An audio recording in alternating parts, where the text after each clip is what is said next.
in the 1980s, Nintendo revived the video game market with the Famicom and the NES in the mid-80s, and then the original Game Boy in 1989.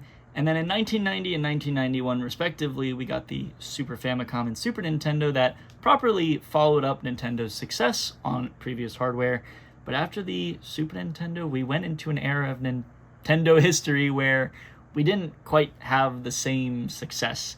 So in this episode, we're going to talk about a bunch of random 90s Nintendo games across, I think, 3 different systems. Yeah, 3 different systems.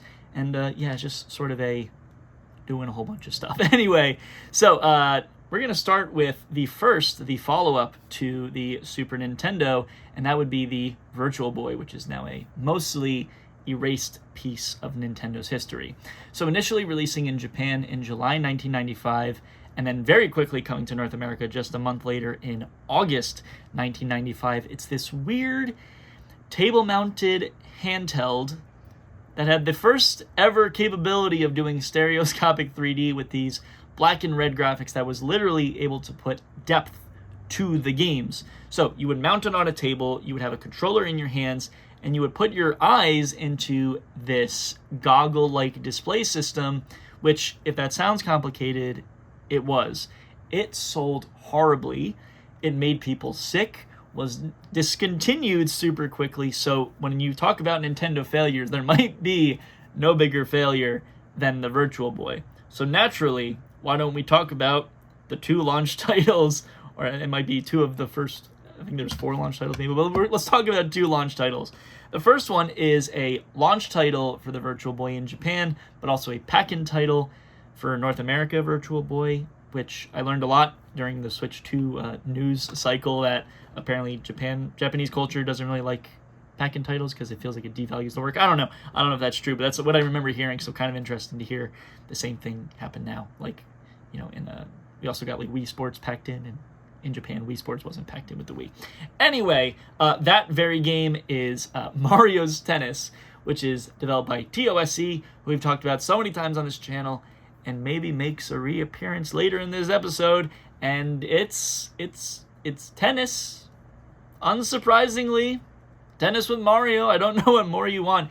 It is, however, the first specific Mario's Tennis game, not just like a tennis game where Mario is a referee. And you could also make the argument that maybe it's the first Mario Sports title. Maybe little gimmicky Mario sports games. Maybe you could give that kick to Mario Golf on the N64 a few years later, but this definitely was different from previous Mario sports games. Even they're not really Mario sports games, right? It was just like baseball or tennis on the NES. So anyway, you play as one of 7 characters in the Mario universe, including, of course, Donkey Kong Jr., and the game did a really accurate job of using the hardware. So again, to separate it from previous tennis games, so take a look at like NES Tennis, where it's one screen and you're looking at the same screen the whole time, and you're just sort of hitting a ball back and forth but looking up and down. Whereas in Mario's Tennis, you are behind your player character, so the black and red graphics allow you to literally have depth in when the ball is going back and forth. You can see when the ball is coming toward you, and you can see when you hit the ball and it goes the other way. So that was a big difference, a huge jump in graphical capability, I would assume. And that's sort of its claim to fame, aside from it being Mario and it being a pack-in title. But with the Virtual Boy failing in general, this game's fate isn't really surprising. It's a cool piece of Nintendo's history, but like I said, Nintendo wants to forget it themselves. One more launch title that I got. This one is a strictly launch title. This is Galactic Pinball on Virtual Boy, being developed by Intelligent Systems, which is one of Nintendo's studio. And again, published by Nintendo. So it's a pinball game, believe it or not, but the only real thing is that you're playing pinball on 4 galaxy-themed pinball stages, I guess you would call them. So like Mario's Tennis, it pretty much failed along with the system, but some claims to fame is that it was directed by Gunpei Yokoi, who is famously credited as the person who designed the original Game Boy, but also helped design the Virtual Boy. So that's pretty cool, but kind of sad fate, I guess. I don't know. Another weird game lost to time, but it is cool to get 2 Japanese launch titles, I guess. Neat.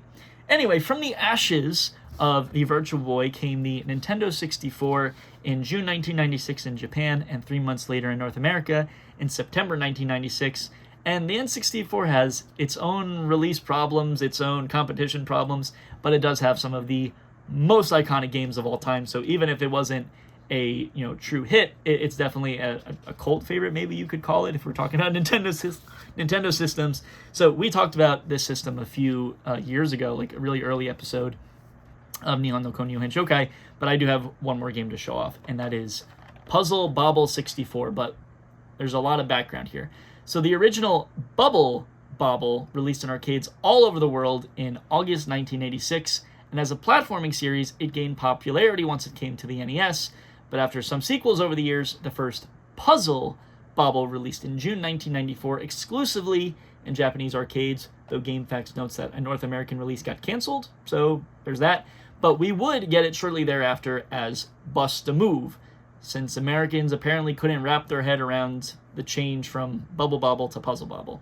Anyway, the game style for most of the games in Puzzle Bobble is one you've probably seen before in like mobile game ads, where you're at the bottom of the screen and you are shooting bubbles upward to sort of make bubble color matches, and then when say you burst a whole bunch of bubbles, like other loose bubbles might fall down. You've probably seen it before. The whole goal is to clear out all the bubbles in a stage, but I don't know if Puzzle Bobble is the first to do that, but it might be the first to popularize it. So this game specifically started as Puzzle Bobble 3 in arcades, and even here in North America it was called Puzzle Bobble 3.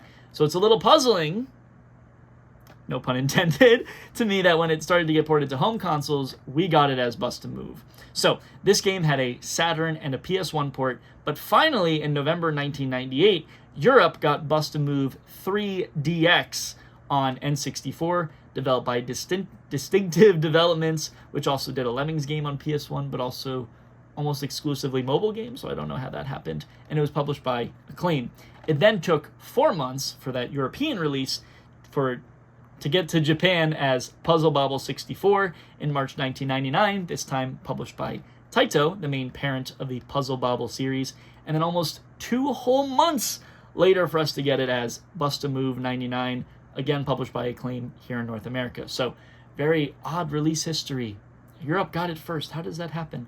So outside of the basic bubble-blowing puzzle game, it has a ton of different modes to keep it moving, but at its core, it's still very much an arcade puzzle game. So there's not much to say about it outside of that, but I've seen this series everywhere. Bubble Bobble 2 was like famously one of the most expensive NES games, so I remember like hearing about that probably before anything else. But yeah, it seems like this series has been very strangely handled. Puzzle Bobble's weird, Bubble Bobble, also a great title, so I don't know. Kind of cool to add a complete box game to the collection. But after the Virtual Boy and Nintendo 64 were two very weird home consoles, we come back to Earth with the Game Boy Color, which you could call the successor to the original Game Boy, one way or another. I think Nintendo lumps sales figures in with the original Game Boy, even though there's different games. I don't know. So I have a couple Game Boy Color games to release, but the Game Boy Color... I have a couple Game Boy Color games to show, but the original Game Boy Color released in Japan in October 1998, and a month later in November 1998 in North America. Sorry, brain fart. And believe it or not, the Game Boy Color just added color to Game Boy games. There were some games that were compatible with both the original Game Boy and the Game Boy Color. Some games that were exclusive to the Game Boy Color had this little like bubble on the cartridge, so you couldn't fit it into an original Game Boy. But I didn't own any of these systems growing up, I should note. I didn't even know what an N64 was until I started collecting, but I do remember playing somebody's Game Boy Color as a kid, like maybe once. I don't know. So just to get into the last little bit of the games, I gotta do some explaining. So the original Harvest Moon released on the Super Famicom in August 1996, kicking off a series of farm sim games. The series was basically the only popular farm sim at the time. You could argue maybe Animal Crossing sort of was born out of Harvest Moon from Nintendo's side, but like Harvest Moon pretty much popularized this like very calming genre of farm sim games. So I don't know exactly what happened, like what acquisitions or purchases happened, but somewhere along the way in the early 2010s, the company that owns Harvest Moon stopped licensing it out, or they like acquired Harvest Moon. They stopped licensing out Harvest Moon games, instead changing Harvest Moon to Story of Seasons. So old Harvest Moon, the games I'm about to show, would at some point become Story of Seasons. However, Natsume, who I believe was the original owner of Harvest Moon, then made their own Harvest Moon series that was different from the original Harvest Moon. So, like I said, I think I don't remember exactly how it works out. It's very confusing to me, but basically there are two different Harvest Moons. There's an old Harvest Moon that became Story of Seasons. There's a new Harvest Moon that is different from old Harvest Moon, but like that is such a unique title. Like people aren't going to know that if you don't tell them that. So very confusing to me as someone who has never played a farm sim game in his life, but whatever the case is, that's what we got. So the game I planned to talk about was Bokujo Monogatari GB2 on Game Boy Color, releasing in August 1999 in Japan, being developed by TOSE, we talked about them earlier, and published by Victor Interactive Software, who we've also talked about a ton of times on this channel. So the game came to North America over a year later in November 2000 as Harvest Moon 2 Game Boy Color, published by Natsume, who, like I said, I think is the one to blame for the naming crisis, but I'm not 100% sure. However, it turns out that when I was researching for this episode, I ended up buying the first Bokujo Monogatari GB. So this is Bokujo Monogatari GB2. This is just number 1, and this was on original Game Boy. This is on Game Boy Color, so I'm just going to talk about both here. But this one came out just a few years earlier in December 1997. It's a farm sim. This is an improved version, or an improved sequel, I should say. But this original Harvest Moon also came to North America as just Harvest Moon GB.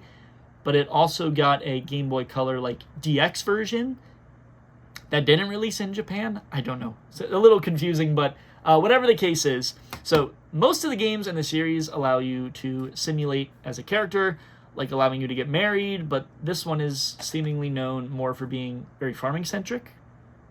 Love is Bad, apparently, but it added some features like outside, being able to walk, and a changed plot. I don't know. I'm not super deep into Harvest Moon, but that's not really a lot to say about the game. I think it's cool. It's a little quirky. It's got a weird, series history, but cool to add 2 Harvest Moon games to the collection. I think there's one more Harvest Moon that I got to talk about at some point. But anyway, next game is Game Conveni 21, which is a May 2000 minigame / card games collection developed and published by Starfish, the same studio responsible for a lot of fishing games, some wizardry games, and most importantly, the Game Boy Advance title, Pinky Monkey Town.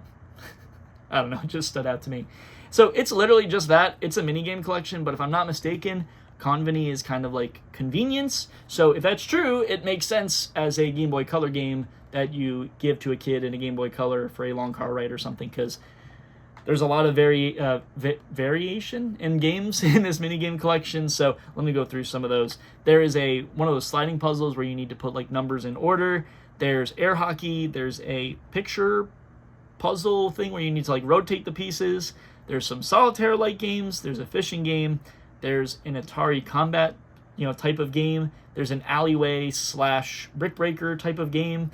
There's a maze, poker, a tube / pipe dream game, if I remembered correctly. There's a Galaga and Galaxian clone. There's a golf game, among others that get us, I would assume, to 21 mini games. So kind of cool, kind of funny. I could definitely see how this would, keep a child occupied for some time. My game like that would have been Pac-Man Collection growing up. But anyway, I have one more game to talk about. This is very important to me since I don't know how to cook, and that is pocket cooking.